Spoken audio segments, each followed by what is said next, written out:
की कुंडली बनवाने के लिए पंडितों को बुलवाया। सबने राजा से एक ही बात कही, यह साक्षात देवी का रूप है, जहाँ भी इसके कदम पड़ेंगे वहीं खुशियां ही खुशियां होंगी। ये माँ भगवती देवी की भक्तन है। इतना सब कहकर पंडितों ने लड़की का नाम तारा रख दिया।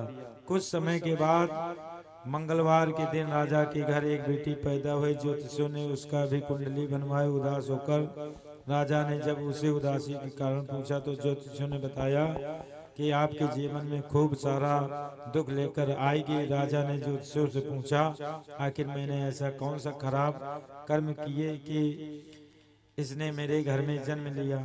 ज्योतिषियों ने बताया कि आपकी दोनों बेटियां इंद्र की अप्सराएं हुआ करती थी। इनमें से बड़ी बहन का नाम तारा और छोटी बहन का नाम रुकमन था। एक दिन ये दोनों मिलकर धरती की सैर करने के लिए गईं। दोनों ने ही वहां पहुंचकर एकादशी के दिन का व्रत रखा। तारा ने अपनी छोटी बहन से कहा, आज एकादशी का व्रत है, इसलिए बाजार जाकर कुछ ताजे फल ले आओ, लेकिन वहां कुछ खाना मत। रुकमन बाजार फल लेने के लिए चली गई। वहां उसे मछली के पकोड़े दिखे। उसने झट से उन्हें खा लिया और अपनी दीदी के लिए कुछ फल ले लिए। रुकमन ने तारा से पूछा कि तुम अपने लिए फल क्यों नहीं लाई। उसने जवाब दिया कि वो मछली के पकोड़े खाकर आई है। तारा ने गुस्से में कहा, तूने पापिन, एकादशी के दिन तुमने मछली खा ली। ऐसे खराब कर्म के लिए तुम्हें छिपकली बनने का श्राप देती हूँ। अब उसी जंगल में तारा की बहन छिपकली बनकर रहने लगे। वहाँ एक जाने माने ऋषि गुरु गोरख भी अपने कुछ शिष्यों के साथ रहते थे। उनके शिष्यों में से एक बहुत ही घमंडी था। अपने घमंड के चलते वो शिष्य कमंडल में पानी भरकर एकांत में बैठकर तपस्या करने लगा। तभी एक प्यासी गाय वहां आ गई। उसने सीधे अपना मुंह उस कमंडल में डाल दिया और पानी पी लिया। पानी पीने के बाद जैसे ही गाय अपना मुंह बाहर को निकालने तो कमंडल नीचे गिर गया और ऋषि का ध्यान भंग हो गया। ऋषि ने देखा कि गाय पानी पी गई। तब गुस्से में ऋषि ने गाय को एक चिमटे से बुरी तरह घायल कर दिया। इस बात की जानकारी जब गोरखनाथ को पड़ी तो तुरंत गाय को देखने के लिए गए। जैसे ही उन्होंने गाय की हालत देखी, वैसे ही अपने उस घमंडी शिष्य को आश्रम से बाहर निकाल दिया। कुछ दिनों बाद तक गौ माता पर किए गए अत्याचार होने वाले पाप को कम करने के लिए उन्होंने एक यज्ञ करवाया। इस यज्ञ के बारे में गाय को चिमटे से मारने वाले घमंडी शिष्य को भी पता चला। वो सीधे पक्षी का रूप धारण करके यज्ञ स्थल पर गया और भोजन में अपने चोंच से मरा हुआ सर्प डाल दिया। किसी को इस बात की खबर नहीं हुई। ये सब होते हुए तारा को श्राप मिलने वाली छिपकली रुकमन देख रही थी। उसके मन में हुआ कि इसे खाकर सारे लोग मर जाएंगे। सबकी जान बचाने के लिए छिपकली बनी रुकमन सभी लोगों को के सामने भोजन में गिर गई। लोगों ने छिपकली को खूब कोसा और बर्तन को खाली करने लगे। उसी वक्त भंडारा करने वालों को खाने में मरा हुआ सर्प मिला। तभी जाकर सबको समझ में आया कि छिपकली सबकी जान बचाने के लिए जानबूझकर भोजन में गिरी थी। एक छिपकली होने के बावजूद भी इतने अच्छे विचार होने की वजह से यज्ञ में मौजूद सारे महत्वपूर्ण लोग प्रार्थना करने लगे। के पंडितों ने आगे बताया कि सबकी प्रार्थना छिपकली तीसरे जन्म में आप जैसे प्रतापी राजा की बेटी के रूप में पैदा हुई और दूसरे जन्म में तारावती के रूप में अयोध्या में राजा हरिश्चंद्र के शादी की। इतनी सब बातें कहने के बाद पंडितों ने राजा स्पर्श को रुकमन को मारने की सलाह दी। इस बात पर राजा बोले, मैं किसी बेटी को कैसे मार सकता हूँ, ऐसा करना पाप होगा। फिर ज्योतिषी ने कहा, संदूक में इसे सोना चांदी लगवाकर इसको अंदर लड़की को रख देना और संदूक को पानी में बहा देना। उसमें लगा हुआ सोना चांदी देखकर नदी में संदूक जरूर निकालेंगे और लड़की की जान बच जाएगी। राजा ने ज्योतिषियों ने जैसा बताया वैसा ठीक मान लिया। नदी में सोना चांदी जड़ा हुआ संदूक देखकर काशी के पास एक भंगी ने उसे बाहर निकाल लिया। उसके कोई बच्चे नहीं थे, इसलिए उसने संदूक के अंदर के लड़की को पालने के फैसला लिया और उस भंगी ने उस पत्नी ने खूब प्यार से पाला। रुक्को नाम रख दिया। बड़ी होते ही दोनों रुक्को की शादी करवा दी। रुक्को की सासू माँ तारामती और राजा हरिश्चंद्र के महल में साफ सफाई करने का काम करती थी। कुछ दिनों के बाद रुक्को ने सासू माँ बीमार हो गई, उनकी जगह रुक्को वहाँ काम करने जाने लगी। तारामती ने उसे देखा और पुराने जन्म के पुण्य के कारण पहचान लिया। उसने कहा कि तुम मेरे साथ बैठ जाओ। रुक्को ने बोला कि मैं तो भंगिनी हूँ, इसलिए आपके पास नहीं बैठ सकती। तब तारामती ने उसे बताया कि तुम पूर्व जन्म में मेरी बहन थी, तुमने एकादशी के व्रत के दिन मछली खा ली थी और मैंने तुम्हें दंड देते हुए छिपकली बना दिया। अब तुम्हें दोबारा मनुष्य जन्म मिला है, तो इस जन्म में वैष्णो देवी की पूजा करके पुण्य कमा लो। माँ की पूजा से तुम्हारी सारी इच्छाएं भी पूरी हो जाएंगी। तारामती की इस बात को सुनने के बाद रुक्को माँ वैष्णो की से एक बेटे के लिए प्रार्थना करती है। कहती है कि अगर उसकी मनोकामना पूरी हुई तो वो अपने घर में वैष्णो देवी पूजन और जागरण कराएगी। माँ वैष्णो देवी उनकी प्रार्थना सुन लेती है और उसे बेटा होता है। पुत्र की प्राप्ति के बाद रुक्को उसकी देखभाल और लाड़ प्यार दुलार से पालने लगती है और वैष्णो देवी की पूजा करना भूल जाती है। ऐसा होते ही 5 साल बीत गए कि फिर एक दिन उसे बच्चे को चेचक यानी माता निकल आती है।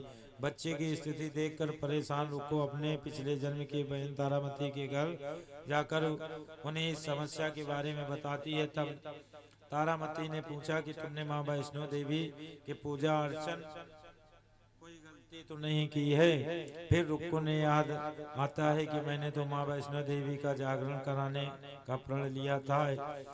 ये बात याद आते ही रुक्को को काफी पछतावा हुआ और मन में माँ से कहा कि बच्चे को ठीक कर दें, वो अपने घर में जागरण कराएगी। अगले ही दिन उसका बेटा पूरी तरह ठीक हो जाता है। तभी रुक्को ने माता रानी के मंदिर में जाकर पुजारियों से कहा कि मंगलवार के दिन घर में जागरण करवा दीजिए।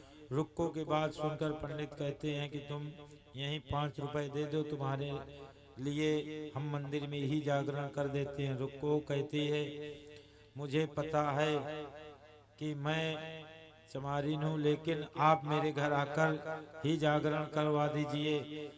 माँ किसी की तरह भेदभाव नहीं करती है, तो आप भी नहीं करना चाहिए। इस पर पंडितों ने विचार विमर्श करके कहा अगर रानी आपके घर जागरण में आती है तो हम तुम्हारे घर आकर जागरण करने के लिए तैयार हैं। पंडितों ने ये बातें सुनकर रुक्को को अपनी बहन तारामती के पास जाती है और तारामती को सारी बात बताती है। रुक्को की बातें सुनकर तारामती जागरण में जाने के लिए तैयार हो जाती है। इस बात को बताते हुए रुक्को जब पंडित जी के पास जाती है तब उनके बीच की बातों को सेन नामक नाई सुन लेता है। फिर वह राजा हरिश्चंद्र को जाकर सारी बातें बता देता है। राजा के मन में हुआ कि रानी को नीची जाति वालों के घर जागरण में नहीं जाना चाहिए। इसी वजह से वो अपनी उंगली काट लेते हैं जिससे उन्हें नींद न आए और रानी जागरण में न जा सके। जब जागरण का समय होता है तभी राजा को जागते हुए देखकर रानी मन ही मन माँ वैष्णो देवी से प्रार्थना करती है कि महाराज को नींद आ जाए ताकि मैं जागरण में जा सकूं। रानी की प्रार्थना के कुछ ही देर बाद राजा को नींद आ जाती है। फिर रानी तारामती रोशनदान में रस्सी बांधकर महल से नीचे आकर रुक्को के घर चली जाती है। इसी जल्दबाजी में रास्ते में ही रानी का रेशमी रुमाल और एक पांव का कंगन गिर जाता है। इधर कुछ वक्त बाद राजा हरिश्चंद्र की नींद टूट जाती है। नींद खुलने पर ही रानी अपने पास देखकर राजा उनकी तलाश में निकल जाते हैं। रानी को ढूंढते ढूंढते उन्हें रानी का रुमाल और कंगन मिलता है। रानी की चीजों को देख अपने साथ लेकर राजा जागरण स्थल पहुंच जाते हैं और एक जगह चुपचाप बैठकर जागरण सुनने लगते हैं। माँ वैष्णो देवी की जयकारे के साथ जागरण खत्म होता है और सभी को प्रसाद दिया जाता है। तब रानी अपने हिस्से का प्रसाद को झोले में डाल लेती है और रानी के ऐसा करने पर लोग उनसे पूछते हैं कि वो प्रसाद क्यों नहीं खा रही है। अगर आप प्रसाद का सेवन नहीं करते हैं तो जागरण में आए हुए लोग भी प्रसाद नहीं खाएंगे। तब रानी बोलती है कि वह प्रसाद राजा के लिए था, अब आप मुझे प्रसाद दीजिए। फिर अपने लिए प्रसाद लेकर रानी सबके सामने उसे खा लेती है। रानी के प्रसाद खाते ही जागरण में मौजूद सभी भक्तों ने प्रसाद खाया। उसके बाद रानी महल के लिए निकल जाती है। तभी रास्ते में राजा हरिश्चंद्र उन्हें रोककर पूछते हैं तभी राजा हरिश्चंद्र रोकर उन्हें पूछते हैं कि ये प्रसाद कहाँ से लाएं। तब तारामती ने बताया कि ये प्रसाद मैं रुक्को के यहाँ से लाई हूँ। और ऐसा राजा सुनकर के तारामती से कहते हैं तुमने निंदनीय कार्य किया है। तब तारामती ने कहा नहीं महाराज, माता रानी की कृपा से ये प्रसाद लाई हूँ। तब जाकर के राजा ने कहा कि तारामती हम ऐसे प्रसाद नहीं खाएंगे, हम कुछ परीक्षा लेंगे। आज हम अपने घर में जो भी भोजन बनवाएंगे माँ ज्वाला रानी की कृपा से घर में मेरी आग जलनी चाहिए।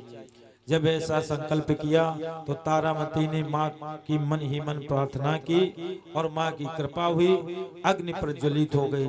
जब अग्नि प्रज्वलित हो गई तो सारा भोजन बना।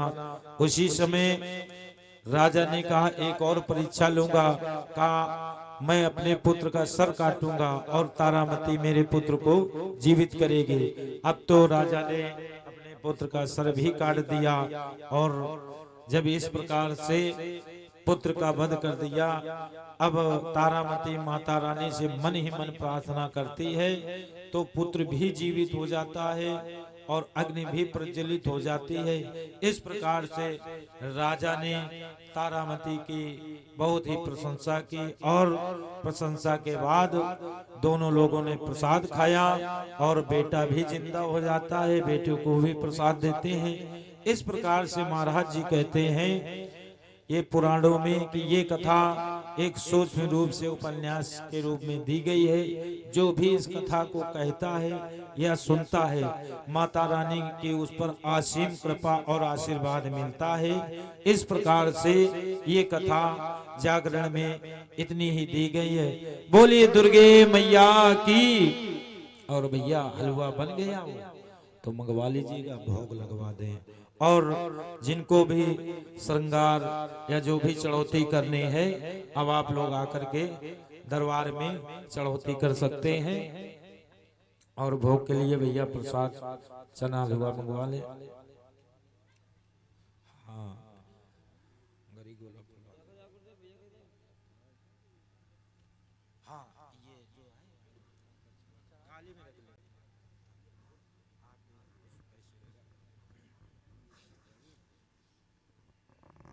और जिसको भी